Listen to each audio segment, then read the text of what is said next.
தமிழ்நாட்டில் நடக்கிற குற்றங்களே இதான்ப்பா அதிகம் அப்படிங்கிற மாதிரி செக்ஷுவல் ஹராஸ்மெண்ட் வந்துருமோ அப்படிங்கிற ஒரு விஷயம் தான் போயிட்டு இருக்கு. இன்னைக்கு குறைஞ்சது ஒரு செக்ஷுவல் ஹராஸ்மெண்ட் கேசஸ் தான் நம்ம பார்க்குறோம். அதாவது forms of sexual related cases பிறந்த குழந்தையிலிருந்து அதாவது 70 வயது மூதாட்டிக்கு வரைக்கும் ஏதாவது ஒரு ஃபார்ம்ஸ் ஆஃப் செக்ஷுவல் ஹராஸ்மெண்ட் நடந்துட்டு தான் இருக்குன்றது தான் விஷயம். அதை நம்ம கண்கூடாவும் பார்த்துட்டு இருக்கோம்.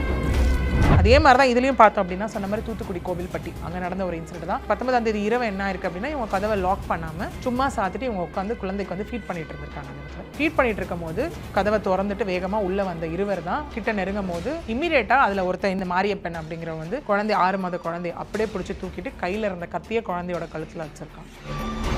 விடிய அதாவது நம்ம ஒன்றரைன்னு சொல்கிறது விடிய அந்த பொண்ணை வந்துட்டு பாலியல் வன்கொடுமைக்கு ஆளாக்கிட்டு விட்டுட்டு அந்த பொண்ணை போயிருக்காங்க. அந்த இடத்துல போட்டுட்டு போன அப்புறம் 20ஆம் தேதி காலையில் அந்த பெண் வந்து கேரளாவில் இருக்க தன்னுடைய கணவருக்கு கால் பண்ணி இந்த மாதிரி இன்சிடென்ட்ஸ்லாம் நடந்தது, எனக்கு வாழவே பிடிக்கல, இந்த வாழ்க்கையே எனக்கு பிடிக்கல அப்படின்னு சொல்லி அவங்க அழும்போது அவர் வந்துட்டு கன்சோல் பண்ணியிருக்காரு. அந்த இடத்துல 23ஆம் தேதி அவர் வந்திருக்காரு. வந்து கோவில்பட்டி அனைத்து மகளிர் காவல் நிலையத்தில் போய்ட்டு தான் இவங்க கம்ப்ளைண்ட் கொடுத்துருக்காங்க. தேடி போகும்போது தான் இங்கே என்ன இருக்குது அப்படின்னு பார்த்தீங்கன்னா 2 பேரில் முதல்ல வந்து ஒருத்தரை வந்து இங்கே அரெஸ்ட் பண்ணுறாங்க. யாரை அரெஸ்ட் பண்ணுறாங்க அப்படின்னா மாரியப்பனை வந்து அரெஸ்ட் பண்ணுறாங்க. அங்கே இருக்க மலைப்பகுதியில் வந்து அவன் மறைஞ்சிருக்கிறது கேள்விப்பட்டு மாரியப்பனை வந்து முதல்ல அரெஸ்ட் பண்ணுறாங்க. அரெஸ்ட் பண்ணும்போது சும்மாலாம் இல்லை, அவனை போகும்போது அவன் என்ன பண்ணியிருக்காங்க வந்து தப்பியோட முயற்சி பண்ணியிருக்கான். புதுக்கோட்டையில் பதுங்கி இருந்த மாரியப்பனை பிடிக்க போகும்போது தான் தங்கிட்ட இருந்த கத்தியை வச்சு காவல் அதிகாரியை தாக்கியிருக்காங்க. அவங்க வந்து வேறு வழி இல்லாமல் காலில் லெஃப்ட் லெக்கில் வந்து காலில் வந்து சுட்டு தற்காப்புக்காக பிடிக்கப்பட்ட ஒரு விஷயம் வந்து இங்கே பார்க்கப்பட்டது.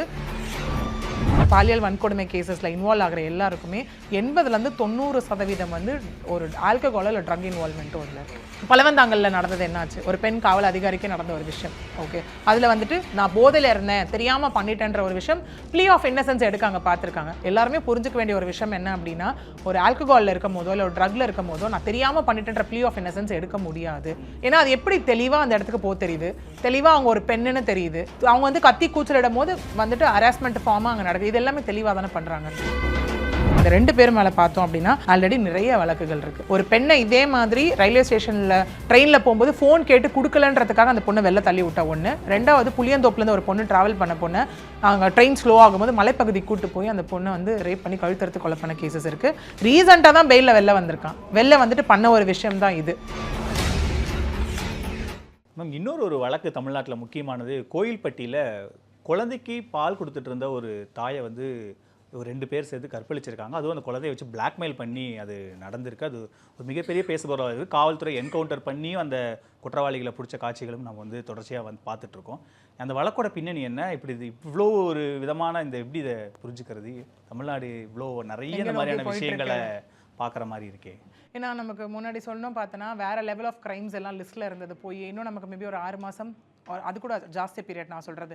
முதற்கட்டமாக தமிழ்நாட்டில் நடக்கிற குற்றங்களே இதான்ப்பா அதிகம் அப்படிங்கிற மாதிரி செக்ஷுவல் ஹராஸ்மெண்ட் வந்துருமோ அப்படிங்கிற ஒரு விஷயம் தான் போயிட்டுருக்கு. இன்றைக்கி குறைஞ்சது ஒரு செக்ஷுவல் ஹராஸ்மெண்ட் கேசஸ் தான் நம்ம பார்க்குறோம். அதாவது forms of sexual related cases. அது வந்து பாலியல் சீண்டலாக இருக்கலாம், பாலியல் வன்புணர்ச்சி, பாலியல் வன்கொடுமை, இந்த மாதிரி ஃபார்ம்ஸ் ஆஃப் நிறைய இருக்குது. ஏதாவது ஒன்றாவது நம்ம பார்த்துடுறோம்.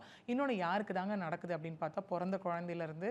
ஏன்னா நம்ம வந்து இங்கே க்ரைம் ரெக்கார்ட் பியூரோ சொன்ன விஷயமும் அதுதான். பிறந்த குழந்தையிலேருந்து அதாவது 70 வயது மூதாட்டிக்கு வரைக்கும் ஏதாவது ஒரு ஃபார்ம்ஸ் ஆஃப் செக்ஷுவல் ஹராஸ்மெண்ட் நடந்துட்டு தான் இருக்குன்றது தான் விஷயம். அதை நம்ம கண்கூடாவும் பார்த்துட்ருக்கோம் இல்லையா. ஸ்கூல் ஸ்டூடெண்ட் ஆரம்பிச்சு, ஏன்னா ஃபஸ்ட்லாம் ஒரு கட்டத்தில் எப்படி இருந்ததுன்னா பெண்கள் வந்துட்டு வீட்டில் இருந்தால் தான் சேஃபு அப்படிங்கிற மாதிரி இருந்தது. அதை தாண்டி சரி ஸ்கூலில் சேஃபாக இருப்பாங்க, காலேஜில் சேஃபாக இருப்பாங்கன்ற மாதிரி தாண்டி பெரிய இன்சிடென்ட் வந்து அண்ணா யூனிவர்சிட்டி இன்சிடென்ட். அதுக்கப்புறம் தான் நிறைய விஷயங்கள் ரிப்போர்ட் ஆக்கப்பட்டது. சைல்டு வெல்ஃபேர் ஆஃபீஸர்ஸே ஸ்கூலுக்கு போக ஆரம்பித்ததுனால நிறைய கேசஸ் முன்னாடி கொண்டு வரப்பட்ட ஒரு விஷயமா இருக்குது.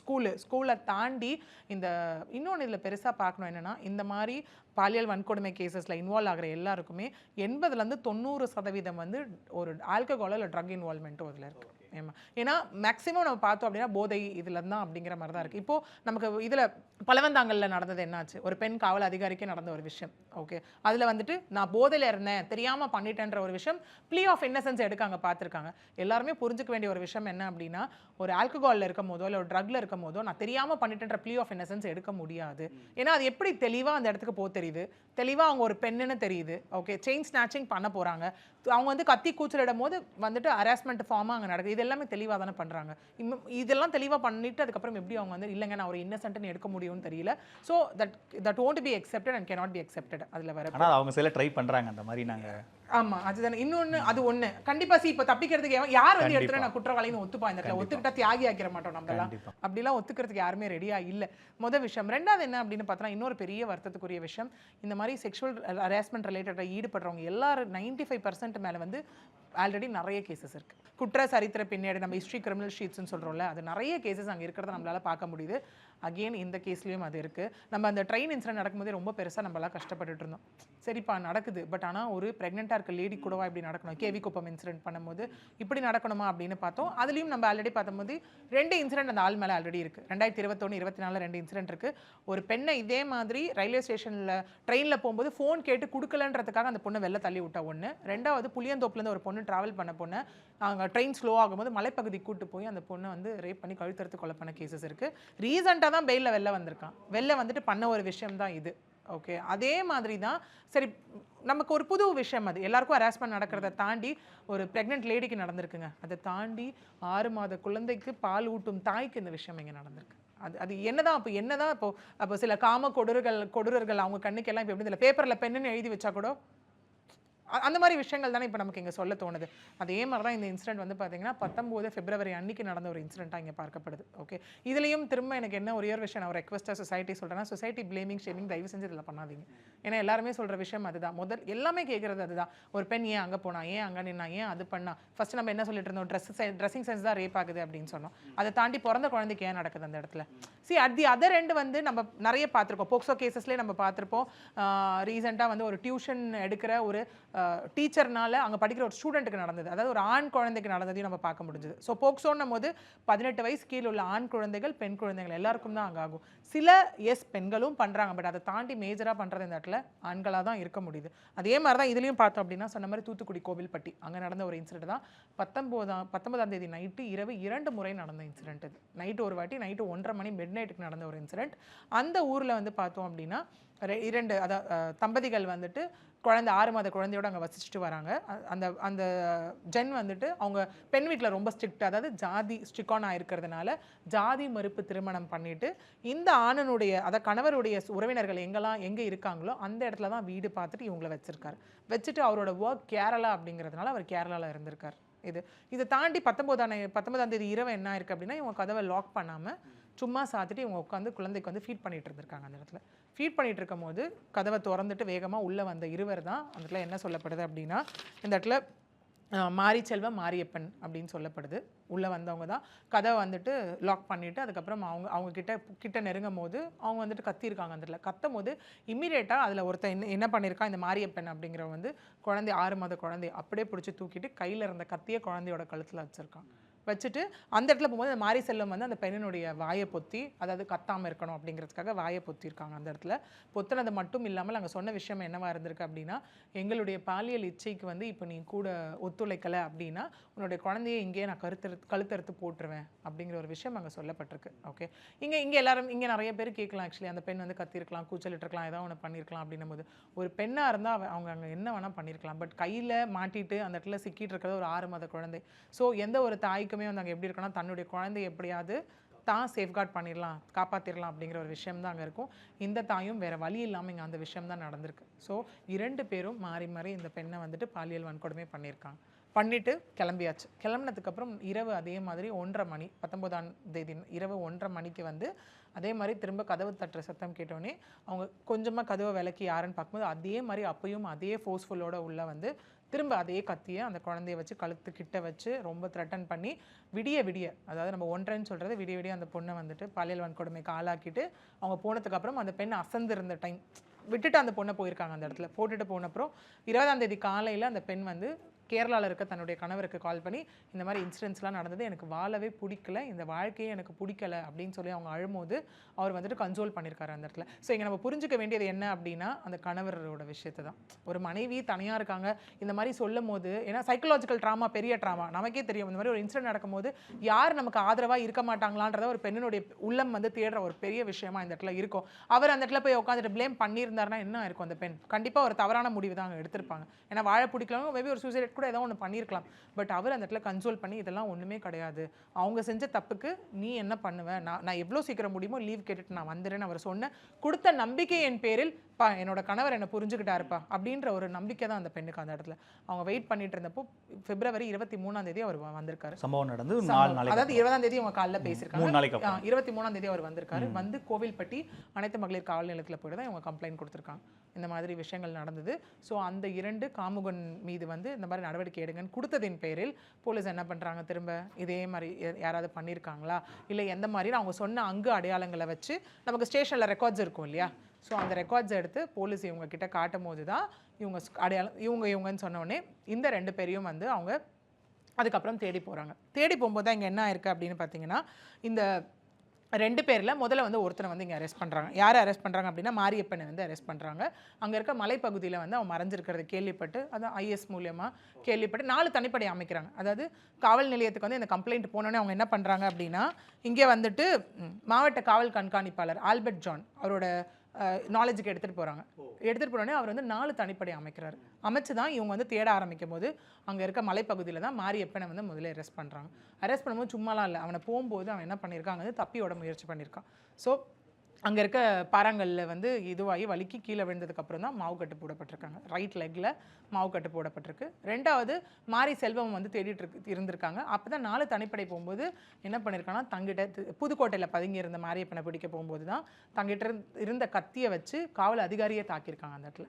ஸோ அதில் வந்து ஒரு எஸ்ஐ தாக்கப்பட்டாருன்னு சொல்கிறாங்க. அவர் பேர் வந்து ராஜபிரபு. அப்புறம் ஒரு போலீஸ் அஃபீஷியல்ஸ் பொன்ராம். இவங்க 2 பேரையும் தாக்கிட்டு அங்கே வந்து தப்பிக்க முயற்சி பண்ணும்போது தான் அவங்க வந்து வேறு வழி இல்லாமல் காலில் லெஃப்ட் லெக்கில் வந்து காலில் வந்து சுட்டு தற்காப்புக்காக பிடிக்கப்பட்ட ஒரு விஷயம் வந்து இங்கே பார்க்கப்பட்டது. இதில் 2 பேராவது இதுவான்னு பார்த்தா கிடையாது. இந்த 2 பேர் மேலே பார்த்தோம் அப்படின்னா ஆல்ரெடி நிறைய வழக்குகள் இருக்குது. அதாவது கொள்ளை, மற்ற திருட்டு வழக்குகள், அந்த மாதிரி நிறைய வழக்குகள், வழிப்பறி, அந்த மாதிரி வழக்குகள் இவங்க மீதும் இருக்குது அந்த இடத்துல. அப்படிங்கிறத நம்ம இவரே அந்த இடத்துல சொல்லதை காவல் கண்காணிப்பாளரே அந்த இடத்துல வந்து சொல்லியிருந்ததை நம்மளால் வந்து இதில் பார்க்க முடிஞ்சிச்சு. இப்போ இவங்க இந்த வழக்கில் இதுக்கு முன்னாடி நிறைய இந்த மாதிரியான விஷயங்கள் பண்ணிட்டு இருக்கும்போது இப்போ இவங்கெல்லாம் தொடர் கண்காணிப்பில் வைக்க மாட்டாங்களா? இவங்க சின்ன சின்ன குற்றங்களாக இருந்தாலும் கொலை கொள்ளை அப்படிங்கும்போது ஜாமீனில் வெளில வந்தால் இவங்க என்ன பண்ணுறாங்க எது பண்ணுறாங்கன்னு காவல்துறை கண்காணிக்கிறது இயல்பு தானே. இந்த வழக்கில் அந்த மாதிரி எதுவும் கண்காணிக்க இல்லையா? ஏன்னா சின்ன ஊர் தான், ஸோ அதில் கண்காணிக்கிறதுல என்ன சிக்கல்? இல்லை, காவல்துறை ஆக்சுவலி அவர் சொல்லியிருந்தார் என்னன்னா, தொடர்ந்து கண்காணிப்பில் இருந்த குற்றவாளிகள் தான் இவர்கள் அப்படின்னு சொல்லியிருந்தாங்க. சொல்லிட்டு இப்போ எப்படி டிவிஷன் ஆயிடுச்சுன்னா ஈஸியாக ஒரு செக்ஷுவல் ஹராஸ்மெண்ட் வரும்போது காவல்துறை அதிகாரிகளே சொல்கிற விஷயம் என்னவா இருக்குன்னா, இந்த மாதிரி நேச்சர் ஆஃப் அஃபென்ஸ் முன்னாடி இல்லைங்க அப்படிங்கிற மாதிரி தான் சொல்லப்படுது. ஓகே, இல்லைங்க இதாங்க ஃபஸ்ட் டைம் இப்படி பண்ணியிருக்காங்க. இதில் இன்னொன்று என்ன சொல்லப்படுது அப்படின்னா, அந்த பெண் வந்து தனியாக இருக்கிறத அறிஞ்சிட்டு பிளான் பண்ணி தான் இவங்க போனாங்கன்னு இங்கே சொல்லப்படுது. ஏன்னா அவங்க வந்து பகலில் வந்து குழந்தைய வச்சுட்டு வெளியே இருக்கிறத பார்த்ததாகவும், ஏன்னா நம்ம சொல்லுவோம் இல்லையா, எந்த ஒரு சம்பவத்துக்கு முன்னாடியும் அதை வந்து கண்காணிக்கிறது நோட்டமிடுறது ஒரு விஷயம் இருக்கும்போது தான் அவங்க வந்து ரொம்ப தைரியமாக போய் பண்ணுவாங்க அந்த இடத்துல. அது என்ன இருந்தாலும் நடந்துக்கலாம் பார்த்துக்கலான்றது ஒரு பக்கம் இருந்தாலும் அது ஒரு தனி துணிச்சலோட தான் அந்த அக்யூஸ்டுக்கு எல்லாமே கொடுக்குற ஒரு விஷயமா இருக்குது இந்த இடத்துல. ஸோ அப்படி கண்காணிச்சுட்டு இருந்து தான் இந்த பெண்ணை அவங்க இந்த மாதிரி பண்ணாங்கன்ற ஒரு விஷயமும் வந்து இங்கே சொல்லப்படுது. இன்னொன்று காவல்துறை தரப்புல என்ன சொல்லப்பட்டிருக்கீங்க அப்படின்னா, இல்லை அவங்க வந்து ரெகுலர் கண்காணிப்பில் இருந்தவங்க தான் அப்படின்னு சொல்லப்பட்டிருக்கு. அப்புறம் மேபி அவங்க செக்ஷுவல் ரிலேட்டடில் இது வரைக்கும் பண்ணல, மற்ற குற்றங்கள் தான் பண்ணியிருக்காங்க அப்படிங்கிற மாதிரியும் அந்த இடத்துல சொல்லலாம். இன்னொன்று நமக்கே தெரியுது, சும்மா இருக்க ஒரு பர்சன் கையில் எதுக்கு கத்தி? இங்கே கத்தியோட தானே போயிருக்காங்க.